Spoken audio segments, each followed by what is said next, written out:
Hi, I'm Joe, and this is Joe's Medicine Tarot. If you're new to my channel, welcome. And if you're returning to my channel, welcome back. I'd like to take this time to say thank you to the Medicine Keepers. These are the paying members of this channel.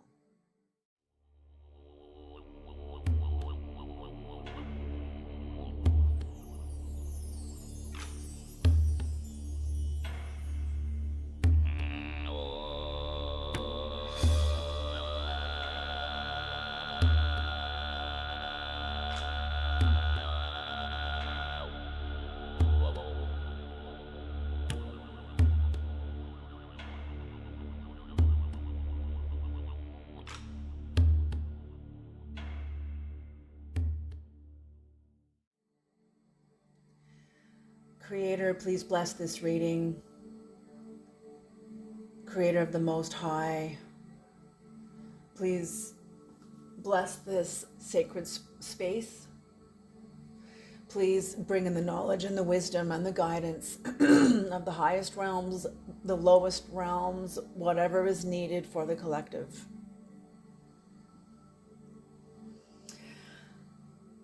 Please bless my communication with the spirits of tarot. Thank you.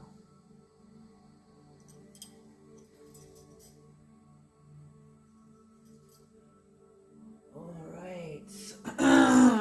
Before I even started this reading, I was feeling a great shift, a great sense of empowerment, glory, arrival, completion, awareness of completion, the returning of hope, the returning of your power.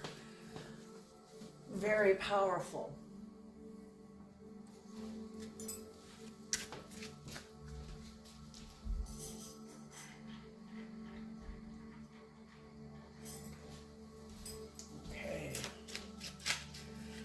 Very powerful, very uplifting, very much elation. Felt very elating to me. I was like, is this about me? Or maybe it is also about me. Because, you know, a lot of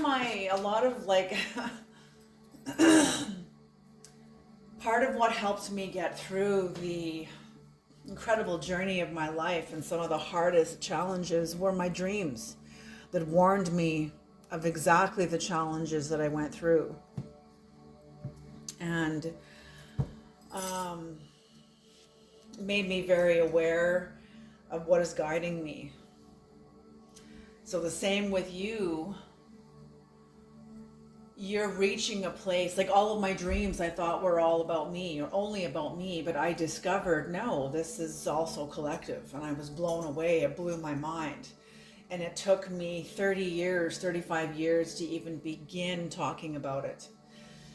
Sometimes I received the most adverse reactions to, oh, you're the one that's all gonna have all the answers. Oh, you're the one that's chosen, you know, and there was this whole, like, it had nothing to do with pride or saying I'm chosen. You know, we'd rather not be chosen. That's why the saints ran like hell, like, you know. Are you kidding me? You know.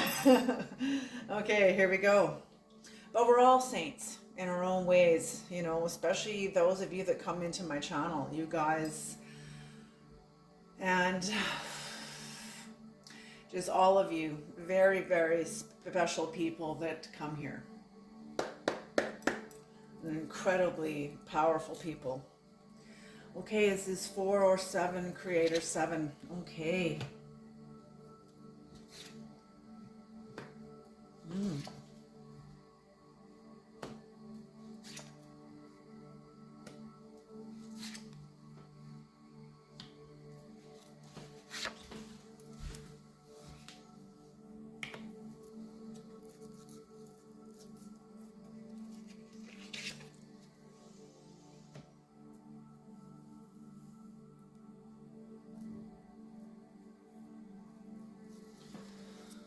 Okay. And what's on the bottom of the deck is the Empress. Ooh, hello. Hello. Yes. That kind of really does fit with what I was feeling before I started the reading. Very uplifting. You know, we're coming to the end of the season with Lilith in Scorpio. We're coming to the end of that season of our walk through the underworld and our appointment with ourselves. You know, I just heard appointment in Samara. Interesting. I don't know if any of you are aware of that story. Anyway, if we have time, I'll come back to it, or maybe that ties into this. I'll tell you very quickly, appointment in Samara. It's about the devil. It's about actually the spirit of death. And a servant went to the market on behalf of his master to go and get something. And while he was there, he saw Death. And Death looked at him and pointed her bony finger at him and made a face. And he freaked out and ran home and said to the master, "Give me your fastest horse. I saw Death. She looked at me and gave me this face, and now I feel like I'm gonna die. I need to run." And so his master said, "Here, take my fastest horse and run to Samara." So he did. Pretty soon the master was sitting at home kind of thinking about it, going, "Damn, I just lost my best servant and my fastest horse. Who is this Death? What the hell?" So he hopped on his own horse and went down to the market and looked for this Death as his servant had described, and found her.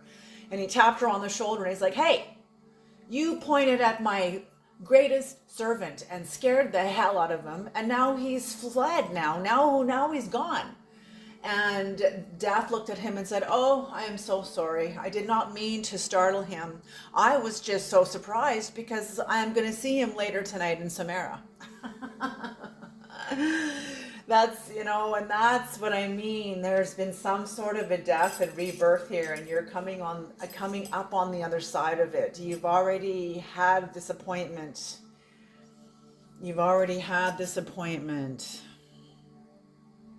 With this part of yourself in order to come into the Empress energy. Ooh, this is powerful energy, you guys. I love it, love it, love it. So what they're showing me here is you started this incredible initiation and transition through having to face a devil energy that had power over a certain cycle, a certain aspect of your life. And it forced you to confront this. And feeling, they're saying belief systems. So this was not just people. The root of this was belief systems about yourself, about what you believed, or what you believed that you deserved, what you believed about the kind of love that you deserved. Thank you. It was all there, but it was so fast, it wasn't tumbling out fast enough. It's what you believed about yourself and the kind of love that you deserved.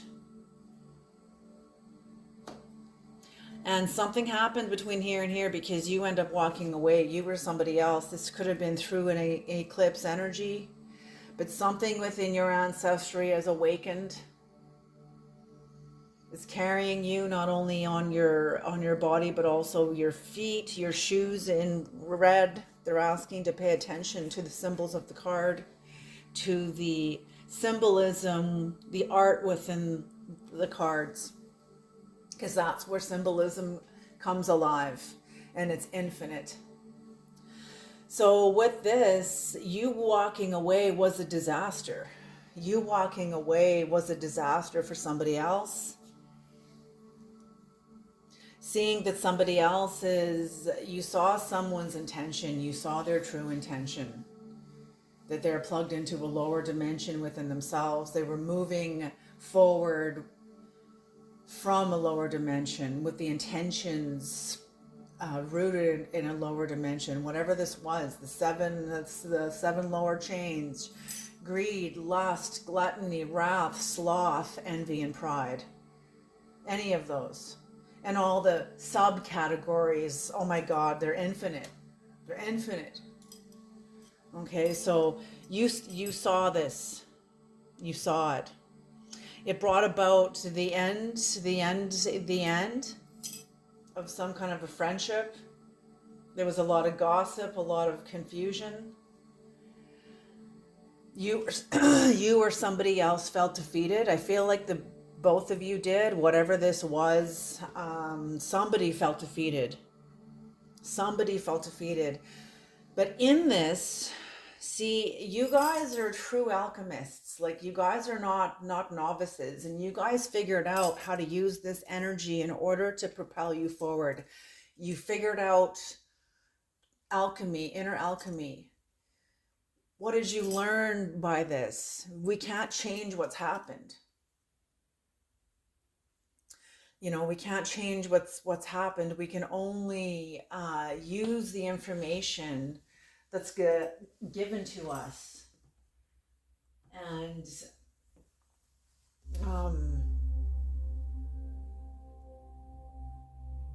move forward with it. Learn by it.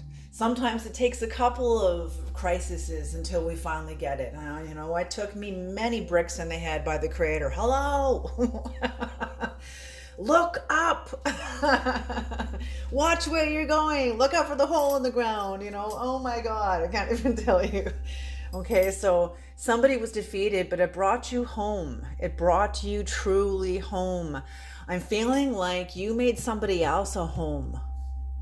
You made somebody else your home, your objective, your destination. I feel like it was, you were looking to belong. It was looking for a sense of belonging. And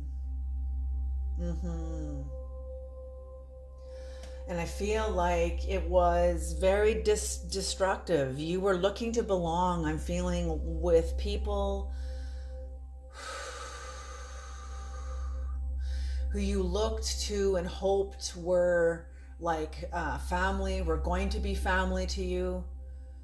Maybe they were, and there was some sort of reunion with old family members, and you were hoping that these people would be family. Maybe this is a new family that you're joining with, and you're hoping that they would be part of your family. Maybe this is just people that are really close to you, friends that you would hope would become some kind of a family, you know, get-togethers and dinners, you know, like on the weekends and stuff, and like go to the lake together and like all that stuff.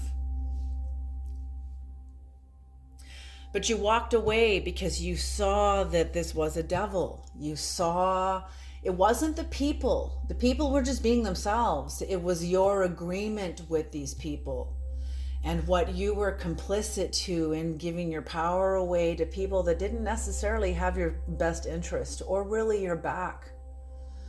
And I feel like it took several crises with these people until you too began to see like there's something wrong here.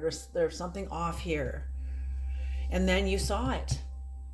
Then there was the tumult of everybody feeling the magnetics change between you and them, because now you're awake now and they are not. They are steeped in the dynamics that they got to benefit from.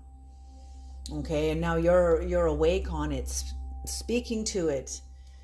Maybe not even speaking to it. Maybe you're being very wisely quiet and sort of moving through the people without really saying anything and being like, what the fuck did I just do? You know, where, you know, have a nice life, everyone. You know, I'm just gonna go to my car, and all of a sudden you're peeling out, you know. Get into the third gear by the time you hit the driveway or whatever, you know, like totally. Anyway, yes. I feel like for a while you felt defeated because you had believed in a certain model of relationship for so long. Even though I'm feeling this isn't new to you, I feel like you kind of stuck in models of relationship, hoping that both of you can heal. But you see, this is where you are different, because I feel like not everybody sees the world the way you do. You look at the world through the eyes of a healer, through the eyes of someone who is conscious, awake, aware, sensitive to the vibrations around you, sensitive to the moods and subtle nuances of body language, facial expressions, fleeting, especially the fleeting micro expressions, those are the real true telltale. And being able to see that, and you think that you have this beautiful mind within you, and I feel like it's so powerful. You are so powerful that it projects outside of you, and you're not aware that you're not yet seeing past you. You think everybody else, and maybe this is not for all of you, but for some of you, you think everyone thinks like you, and they don't. Yes, there may be many people on this channel that do, but how many corners of the earth have you all come from? You know what I'm saying? Like, that's what I mean. You guys are like either lone wolves, you're very aware, many of you have been pushed to the outside of your family systems, friendships systems, workplace systems, social systems, and having the instinctual knowing that you may not have language yet for, that you are actually on the frontier. Because forests don't grow from the center, where all the popular ideas and systems are. Forests grow from the outside. They expand outward from the outside, and so therefore God has placed you on the frontier. Because you're awake, because you're aware. I'm getting underdog. I'm speaking to many underdogs, people that have had to work very hard to break through yourself and come home. Break through the exterior armor that you have learned to develop to survive in the world. And when God called you back, when your soul was calling you back into yourself, you yourself had to break through your own armor, your own systems of defense. Beautiful. That's beautiful. I love it, love it, love it. So that's what I'm feeling. I'm feeling like you knew how to alchemize this sense of defeat, that you knew that this was not happening to you, even though it did happen to you, but it was also happening for you. We're not going to negate the two. I can't stand that. This didn't just happen to you, it happened for you. Yeah, well, it didn't fucking negate the experience, right? It still fucking hurt. It still stung. It still totally sucked. I'm not going to get all airy-fairy about it. Oh, it happened for me, and let all the Twitter bugs fucking, whatever. Let's be real. And it's when I can get over myself, that's when I can begin to appreciate it. Then I can get into the Twitter bugs. Until then, I'm still on the ground, still wrestling with myself and my own models. And it's like what Ram Dass teaches. We're trying to get free of models. And he says, so if you find yourself betrayed by somebody who was not plugged into the same energies and dimensions that you are, and you feel betrayed, it's really your model that's been betrayed. And he would say, and shame on you for having a model. And it's like, well, who am I without all these models? We'll find out. Let go of them. Drop them. And you'll see that you're still you. You're just much more open. You're much more spacious. You don't have the expectation you did 10 seconds ago when you were hanging onto a model. I remember when I first heard that, it blew my mind. So I was like, let go of all these things? Well, then who am I without all this resistance and friction and drama and all the rest of it? It's all fucking models, man. It's all models. And we're all tangled up in all of it. But when we become aware of it, we can begin to untangle and just let go. Let go. You can't change what is, but you can let go of your attachment to it. Because it's going to unfold anyway. The sun's still going to come up. The world's still going to carry on. And you're going to have more joy just observing it and enjoying it. And that's how I feel. And that's why I feel this elation here, because something has shifted profoundly in you. You are home. You are very much home.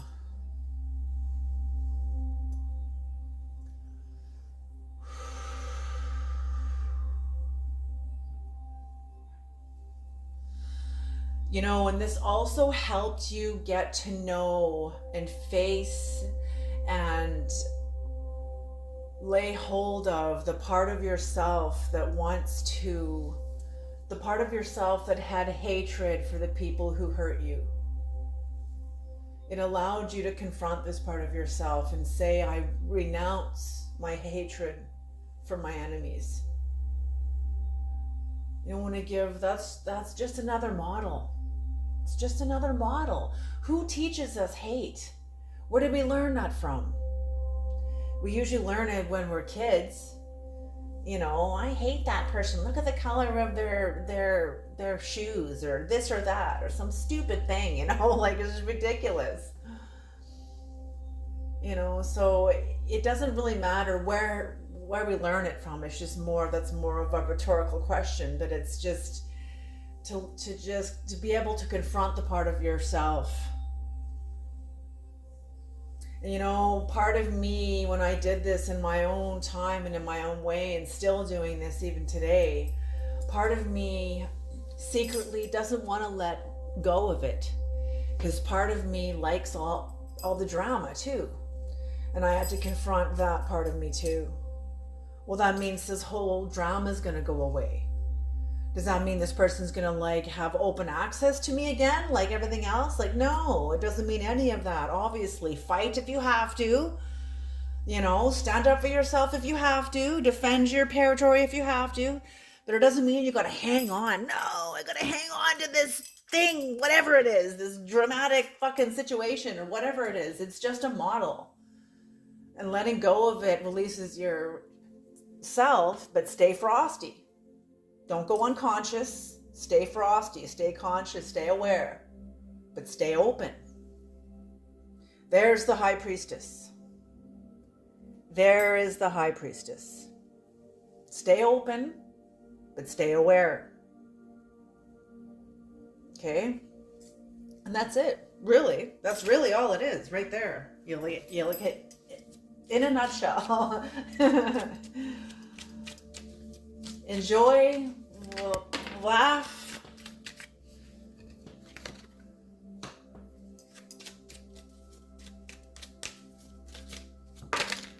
but meet each moment, holy smoke, where it wants you. Okay, that's too many. Let's do that over again, please.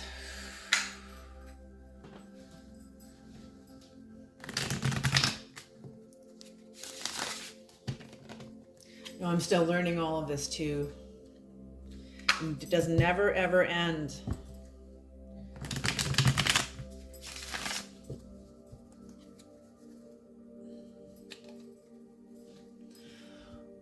Okay, Creator. The Shamanic deck now.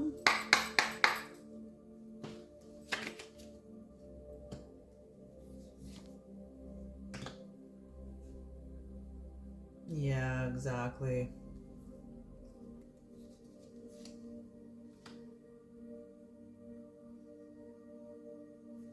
Yeah.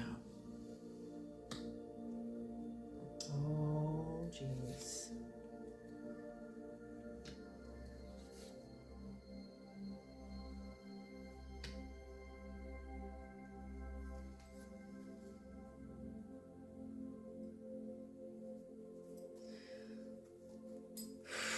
It's kind of showing, and on the bottom of the deck is the Tower. It's kind of showing not only what you went through, but also what your person went through, or the people around you went through. Because you confronting this part of yourself and really coming home and letting go, you're coming home in a more authentic way to you. In a more authentic way that you've never experienced. And it is very true and very real. And whatever this is going to ultimately defeat whoever it is that was trying to either manipulate you, um, corner you, or sort of psychologically trap you in some way. And your mind is too strong. See, that's what I mean. When somebody tries to psychologically trap another person, that's another word and another version of a spell. What do you think spells are? They're psychological traps, psychological loops that we get into until we wake up, until we realize, oh, this is not true. And then we can change our mind and step out of it. We don't have to stay in it. So there you go. So you dealing with somebody that kept you very wanted to keep you confused, and you walked away from somebody that could not speak up for themselves. They weren't clear. This person was coming from a spirit of confusion, and when the spotlight was put back onto them again, they were like, I don't know what to do, I'm so confused, and they went into like unconscious mode. And you could see then how they were operating, that they're plugged into a lower dimension, they are plugged into ignorance, they don't want to see, they don't want to know, they just want to they're just trying to survive, not knowing the kind of damage that they're causing. I don't even think it's intentional. It's just a natural byproduct of their state of mind. This person's never really done their work. I feel like they've done some work, which was like a common ground between the two of you, because you've been working so hard on yourself, so you kind of thought they were doing the same with them. And that's what I mean. You have such a generous light that shines so bright that you mistake your light as theirs. And I feel like this person knew that they're not who you saw them as. And they were just being themselves. And you said, no, thank you. You began to see the reality of this. There was a lot of gossip. It was the end of the relationship, the end of the friendship, the end of the workmanship, the marriage, the friendship, the family ship, whatever this was, it was the end. You disconnected. You were not interested.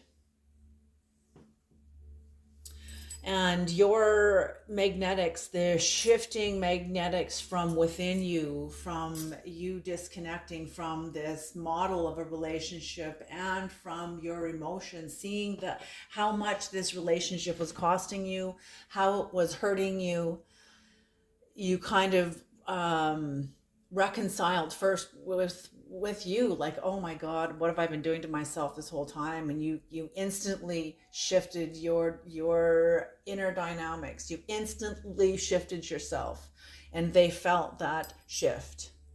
They felt it. Now they are left hanging by, you give a person so much rope and they'll hang themselves with it. That's exactly what I see here. They're not hanging like literally, but I'm just like, they're dangling by the rope of their own work that now they want you to come and rescue them from. And you are busy in your own home. I'm seeing the 10 versions, the 5 wise and five unwise. Oh my gosh, that's exactly what I'm seeing here. You've been developing the oil. And when the instinct announces, stand up, there is a new opportunity coming in, the masculine, the bridegroom, there's a new opportunity coming towards you. Stand up, prepare yourself. And all the virgins stood up and trimmed their wicks trim the wicks of their flame. And but 5 foolish virgins had not been producing the oil through alchemy, through the process of alchemy, through the process of alchemizing their experiences. Yes, that's how you produce the oil, is alchemizing. Who you are is how you have processed all that's happened to you. So you've been busy producing the oil and your vessel is full, and whoever you were dealing with has not been processing their experiences. The ingredients they've gathered have just been sitting there now, just sort of rotting away in the corner, and they didn't use them to produce oil, not understanding what oil is. It's hard to explain it. It's like the anointing. It's like a lubricant of the psyche. It's like a conductor of the soul. It's what feeds the fire, keeps the flame burning. It's a medium that opens to the soul, to God, to the angelic. And that's what you've been doing. So whoever this is like the 5 foolish virgins, and they said, oh, give us some of your oil. And the 5 wise are like, we can't. Go to the market and go and get your own oil. So now they got to go to the market and buy all these self-help books and go to all these courses in learning how to buy new ways of thinking, creating what, in other words, developing new neurology in a hurry to catch up. And while they're out there learning, the door opens, the 5 wise go in, and the door closes. You know, it's like the Buddha said, the greatest tragedy of all is the belief that there will always be more time, when really all we have is this moment. That's all we have, is this moment. And now that's gone. And now it's this moment. And now that's gone. And now it's this moment. It's all we have is this moment.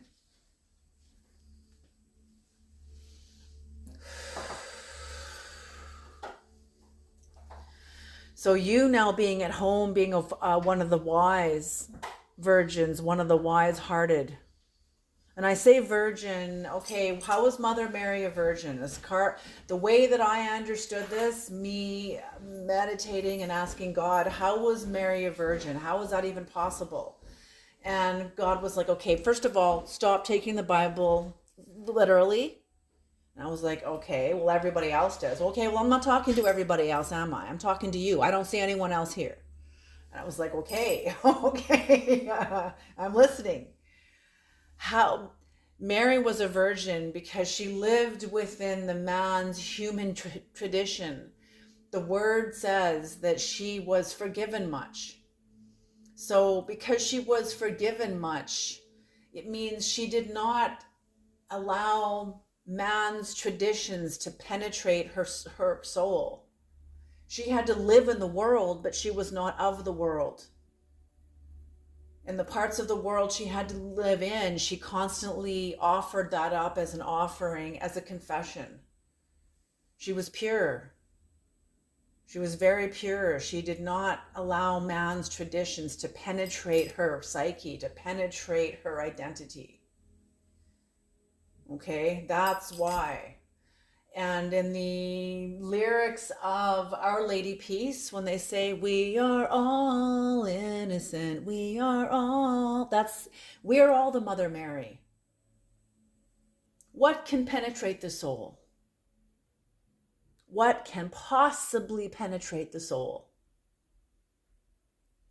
Okay, so don't underestimate the nuclear power of the soul.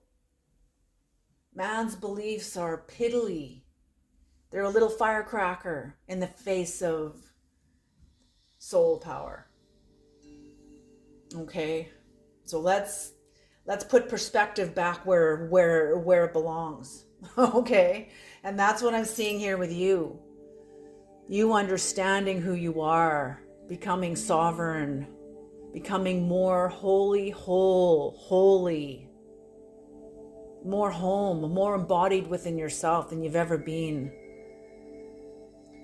And you being here brings the 10 of Swords for someone else. Maybe you've had to confront a 10 of Swords within yourself about coming home, and go through your own grief of when many times when we have to abandon ourselves, and the grief, holding ourselves accountable, understanding, forgiving ourselves, the whole catharsis. And in that process, confronting our armor, confronting our own capacities to hold a grudge, to hold resistance against another. Okay, and you letting go of the drama defeats someone in the game. Maybe it defeats a part of yourself that wants to keep the game alive. The soul, sometimes our psyche and our neurology and our flesh likes the stress hormones. We get addicted to the stress hormones of drama. There's nothing wrong with, having a good verbal argument once in a while, that's healthy. Like the Zen masters say, opposition is healthy, the sign of healthy balance. You need opposition. We need resistance in order to grow. Can you imagine if we all agreed and we all had one mind? Like, oh my God, like that'd be awful. It would be like a hell realm. Okay, so we need it. But when we get addicted to it, okay, and it was interesting. I just want to touch on this really quick too. I don't know why Karen's coming back into this, but one of my teachers teaches about that Karen, the way he sees Karen is as a demonic entity. And his reasoning is because these women don't have the capacity to self-regulate. And it kind of made me like, I don't prefer to see it that way. I prefer to see it in a little more compassionate view, but then that's my work too. My light also blinds me from seeing sometimes people as they are. So it made me think, but that can be very dangerous language too. We can't be demonizing people also, but maybe demonizing behavior. So maybe this is for people that are not awake because they don't yet have the capacity to rein themselves in and go, whoa, I'm totally out of line here. I'm so sorry. I was out of line. That was unacceptable. I'm having a crappy day. Please forgive me, and move on. But that comes with incredible self-esteem. Okay, so yes, there is a tower because you're coming into your power. There's a tower because you're coming into your power. Woohoo, that rhymes, baby. More of your power. This is not a one and done. This is not your first rodeo either. This is you coming more intimately, sovereignly, authentically, holistically, like holy. I feel like you've even changed your diet, you're working out more, just being more conscious of what you put into your mind, put into your body. Beautiful, beautiful people, beautiful.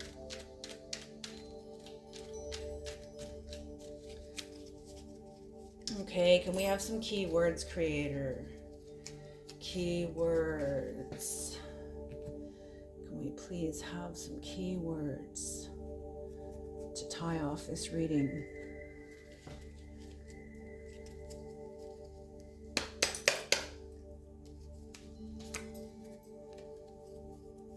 And I feel like that appointment in Samara is for this person too, because I don't feel like they were expecting you to respond to the situation, to their actions the way you did, the way you have. They have no control over that. They have no control over you coming home. Kindness, beautiful, yes. You know, when we self-sabotage and betray ourselves and don't know how to take responsibility for that, we become bitter. We become full of wrath and vengeance. And it's because of what we've done to ourselves. That's the shadow. That's the shadow. Secret. You have a secret. You have an inner secret. Keep it secret. Or tell only a few, or put it in a journal, or just keep it secret. Invocation. Invocation. You're invoking something from within you. Home. Oh my gosh. You are home.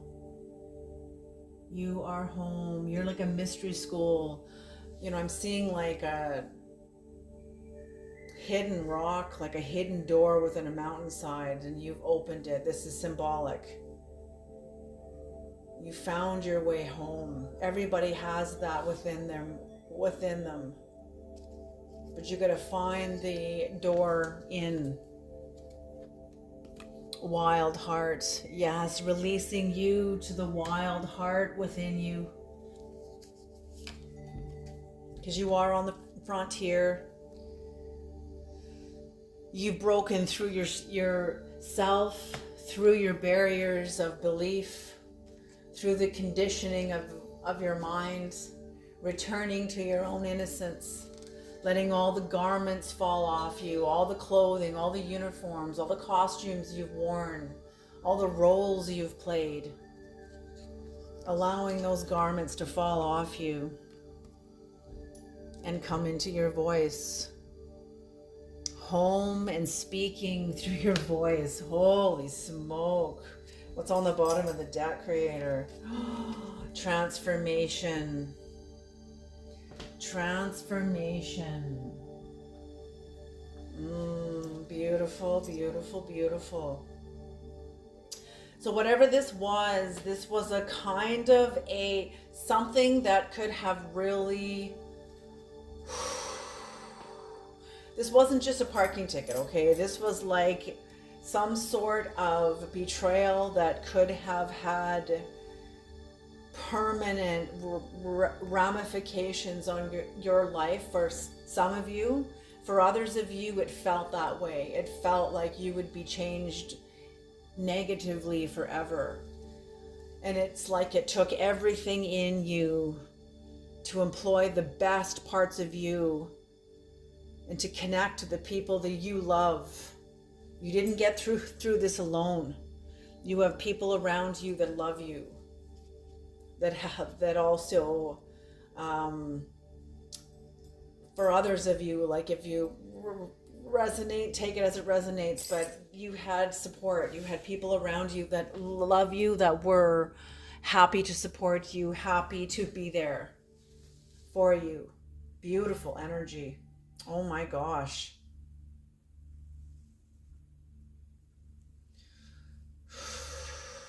Okay, I think that's it. Are we going to leave the reading here? I think we're going to leave the reading here. Okay, you guys, you take care. You have a beautiful day. This is a beautiful, beautiful reading. I feel like you responded in a way that somebody did not expect, and now you are absolutely out of their reach. There's nothing what are they going to do? Come into your being and try to drag you out of your being? Do you know what I'm saying? Like, that's ridiculous. You are incredible. You are incredible. I love the energy here is so powerful. It is so sovereign. It is so authentic. It is so you rooted authentically within yourself. Aligned. All right, you guys, I love you all so very, very much, and I will see you guys in the next reading.